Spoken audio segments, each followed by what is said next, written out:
Alright, hey gang. Time for a little unscripted bit. Um, the Chapter 6 Season 1 is coming to a close, so I'm gonna rank all the seasons. And also because I have school tomorrow and I'm procrastinating going to sleep, even though I know it would benefit me in the long run. I threw this tier list together real quick with all the locations on it, so we're gonna rank them. We're gonna use the tiers of like the weapons. You all know what that does. Okay, so first up is brutal box cars. Um, it's fine. It's actually the first place I landed in chapter 6. Um, eh, I'll go. I'll go uncommon just because it's not that big and I don't land there that often. It's got a couple blue chests, which are nice. That's really about it though. That's kind of a place you come in the middle of a match instead of just landing there. Next up, Bird. Bird is freaking legendary, dude. Just be Not just because it has a silly name, it's also like good. It's got chests. It's got blue chests. It's just a big gas station, and it's called Bird. That automatically makes it like the best location. Yeah, so that's there. Next up is Canyon Crossing. So Canyon Crossing, I actually really like this one. I'm gonna put it in an epic. I like the whole split deal. It's like on one side it's like more traditional buildings, and then the other side it's more like modern buildings, and that's very fun. Falling down the middle sucks though. It's like the only thing where it's like really dumb. Um, but yeah, that's there. All right, next up, uh, this is Demon's Dojo. I think I don't know. I can't really tell from the. I should have put text on these. Yeah, this is Demon Dojo. I don't really go here a lot because I don't want to get ambushed by the boss. I have beaten the boss a couple times though. Boss is pretty fun. I'm gonna put this one in like rare just because it would be cool, and it has a boss. That's a plus. But there's also these like little ghost versions of the boss that just kind of walk around.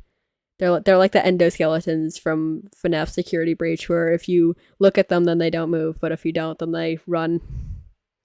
So that's why this isn't rare. That would be decent if those guys weren't there. All right, next up is flooded frogs. They actually kind of unflooded the frogs later in the season. They like put the water level down, so there was more land area, and now there's like a secret like little hidden area, which is pretty nice. I'm gonna put this one in epic tier. The secret area bumps it up a couple. Um, and otherwise it's just really good. Okay, next up is Foxy Floodgate. This one's like kind of in the middle of the map. I used to land here a lot when the season started, but now it's just kind of a place I come to later, like in the middle of a match. The top section of like the dam is like really big and open for fights, and then the bottom section there's not really much down there. But in the mountain there's a like facility, and going in there you can get some good loot. There's a chest, a blue chest. I mean, there's a ton of chests down there. But yeah, it's this one's really nice. Just because it's not like it's like inside mostly. I'm gonna put this in rare because like the outside is not fun to play around. It gets a little frustrating sometimes if you're stuck on the top. All right. Next up is Hopeful Heights.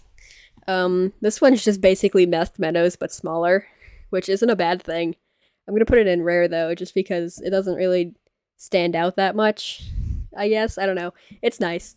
Chapter 6 has a lot of just like towns, which is where I think Fortnite locations are at their best when it's just like a little town. You know, I don't really know if I'm explaining this in a way that makes sense, but yeah, just little towns are nice.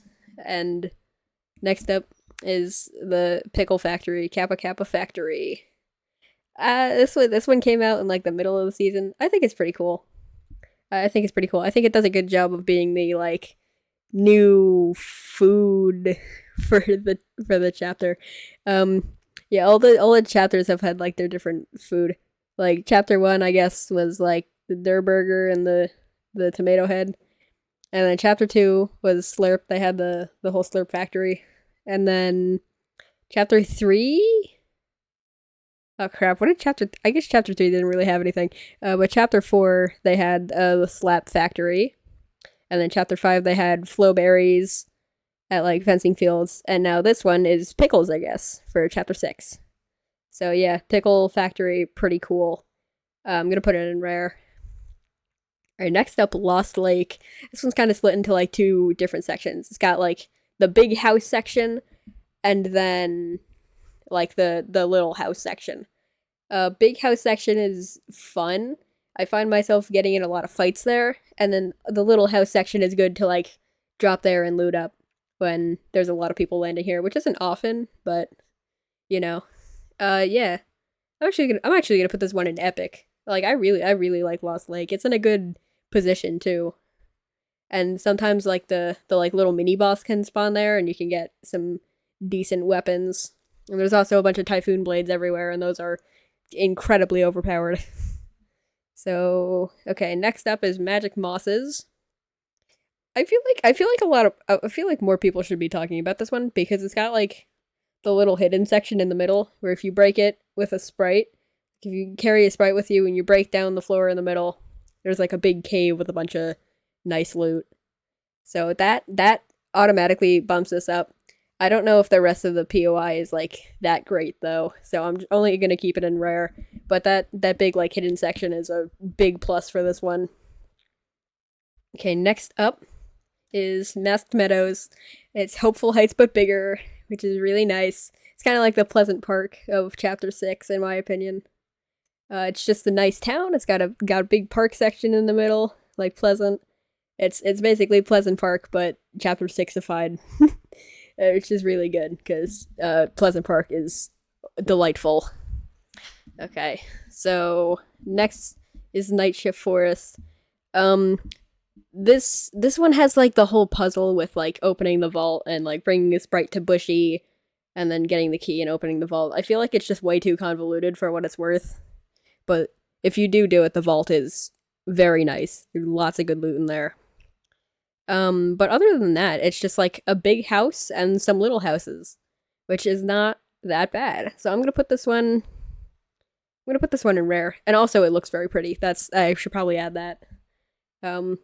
Actually no, this one might be epic. It goes in the purple tier along with the purple trees. Just because it looks very pretty and the whole day-night switching mechanic is really cool. I wish it was less underutilized. Okay, next up is Pumped Power. This one's not really too great. Not really amazing. There's like the one big factory building, and then the rest of it is just pipes in random places, and also maybe some water. Yeah, this one's not great. I think this might be our first gray tier, our first common tier. Yeah, I know. We'll get to the other common tier in a minute, but we're not there yet. So next up, Seaport City. I think this one has to be legendary just because it's the biggest one. There's a ton of loot. The buildings are huge and ginormous. Driving your cars through like under the train tracks is very cool. And then of course the train tracks on the top just add like a whole cool aesthetic to it. This one's really fun. It's like Mega City if it was good. Yeah, I don't like Mega City. Yeah, deal with it. Okay, whatever. Next location. Shattered Span. That's the common tier. It's just a bridge. It's just a bridge. There's like a couple chests and like the under part of the bridge, but other than that, it's just a bridge. This is a zero build player's nightmare. It got a little interesting when they had it like fully broken in half during the Godzilla, but they kind of fixed it a little bit and now it's boring again. So yeah, it would have been green tier if it still looked like it did in the Godzilla heyday, but I'm ranking these based on like their state in like the end of the season. Alright, whatever. Next up is Shogun Solitude. This one, I feel like not a lot of people go here because it's just so out of the way. It's like technically on its own separate island. I really like this one though. This is like a rare tier. There's a guaranteed like little mini boss there, which you can get like a boon and a nice shotgun. Usually, I usually get a shotgun from it, and then a typhoon blade. There's also a blue chest, like the big house at the back is like that's really easy to drop into, and there's a bunch of loot in there. So yeah, I actually don't mind choking solitude, and then you can rotate into Canyon Crossing later. It's not the greatest loot wise, other than like that big building, but it's pretty decent. All right, and then next is Twinkle Terrace. Um, this POI is almost like really perfect, but they the lighting in this one is funky, or at least it looks funky to me. It's like way too bright here. They've got a bunch of lights. It just makes it way too bright. It makes it like a nightmare to traverse. Or not traverse, like know where you are, to like figure out where you are in it. So that for that I'm only gonna put it in rare, but if it didn't have those lights, I think it would have gone in epic. Alright, next up is Warrior's Watch. The live event happened here, that's really all I can say. This is like the main big house POI, and I'm not usually a fan of big house POIs, but this one's got like a nice outside too, like in addition to the big house. So yeah, like a big house POI, if you don't know my terms for it, is just like any POI that's just one central building that's just really big. Like Kenjutsu Crossing from Chapter 4 Season 2 was a big house POI. And also, like, technically things like the Agency are a big house POI because it's just one central building. But the Agency is kind of forgiven because it was a boss location, and it wasn't really that big of a big house. But this one's definitely a big house. I don't tend to like those, but Warrior's Watch is actually okay. Like, it's not that bad. This is like the first big house POI in the game's history that were like, I can tolerate it that doesn't have a boss. All the boss locations are big houses technically. Well, I'm talking about like boss locations, like Chapter 2, Season 2 boss locations, I guess. And there's a couple. I know, like Eclipse Estate is a big house, but if it's a big house and it has a boss, then it's forgiven for being a big house. But if it doesn't have a boss, then it's just like, what are you doing here? Alright, whatever. What are we talking about? Warrior's Watch? Warrior's Watch is good. Moving on. Alright, next up, Whiffy Wharf. This one, if this wasn't on like the edge of the map, this would probably be like a lot higher. Because it's a town, and like half of it is on the water. But there's like 2 levels of it. There's like the above ground level, and then the underground level. And the underground level is what kind of makes this one cool.